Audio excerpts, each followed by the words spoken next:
प्रभात छात्रों, मैं रोहितास कुमार सैनी केंद्रीय विद्यालय चूड़ा चांदपुर से। प्रिय छात्रों, आज हम देखते हैं व्याकरण का एक महत्वपूर्ण बिंदु अव्यय, जो कि हमारे पाठ्य पुस्तक के अध्ययन में हमारा बहुत सहयोग करेगा। अव्यय एक संस्कृत श्लोक के माध्यम से अव्यय की परिभाषा बताई गई है। सदृशं त्रिषु लिंगेषु सर्वासु च विभक्तिषु वचनेषु च सर्वेषु यन्यवेति तदव्ययम्।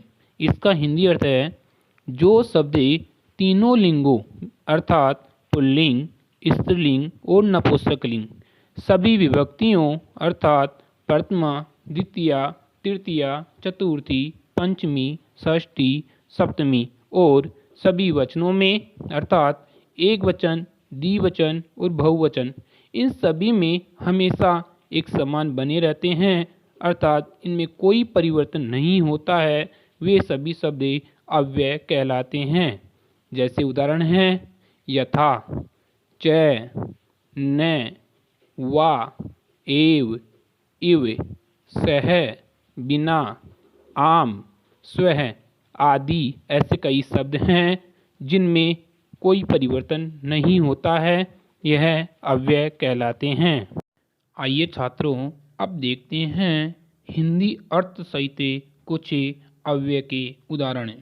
न, नहीं, च, और, सह, साथ, आम, हाँ, अत्र, यहाँ, तत्र, वहाँ, सदा, हमेशा, एव, ही, इव, की तरह या की जैसे, स्वः, आने वाला कल, यह, बीता हुआ कल, कदा, कब, अपि, भी, वा, अथवा, पुरा, पहले, सहसा, अचानक, नाना, अनेक प्रकार के, कुत्र, कहाँ, तरहि, तो या तब, अधः, नीचे, अद्य, आज, तूष्णीम, मौन या शांत, कथम, कैसे, इतस्ततः, इधर उधर।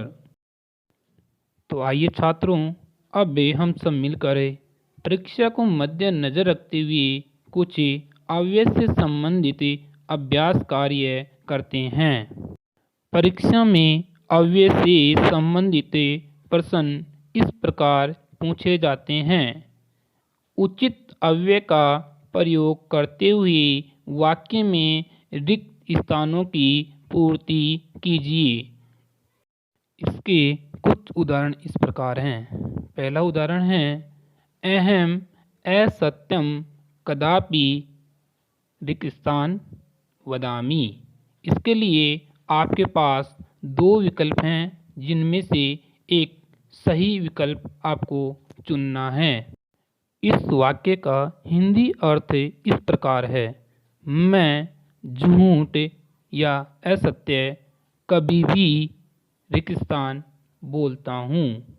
अब आपको दो अव्यय के विकल्प में से सही उत्तर चुनना है। पहला न अर्थात नहीं, दूसरा अधः अर्थात नीचे। दूसरा वाक्य, त्वं विद्यालयं रिक्तस्थान गच्छसि। इसके लिए भी आपको दो विकल्प दिए गए हैं, च और कदा। इस वाक्य का हिंदी अर्थ इस प्रकार है, तुम विद्यालय रिक्त स्थान जाते हो। अब इसमें देखिए आगे प्रश्नवाचक चिन्ह भी है, तो इसी के अनुसार आपको अव्यय भी चुनना है।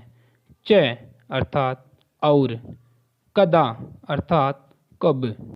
अब देखते हैं तीसरा वाक्य, रिक्त स्थान राकेशः प्रतिदिनं संस्कृतं पठति। आगे दो अव्यय के उदाहरण भी आपके सामने दिए गए हैं, उनमें से सही विकल्प आपको चुनना है। पहला है आम और दूसरा है सह। इस वाक्य का हिंदी अनुवाद इस प्रकार है। रिक्त स्थान। राकेश प्रतिदिन यानी रोजाना संस्कृत पढ़ता है।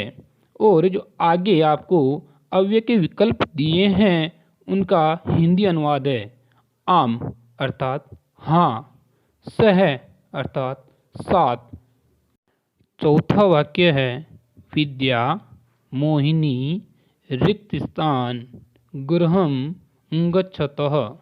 आगे अव्यय के विकल्प हैं एव और च।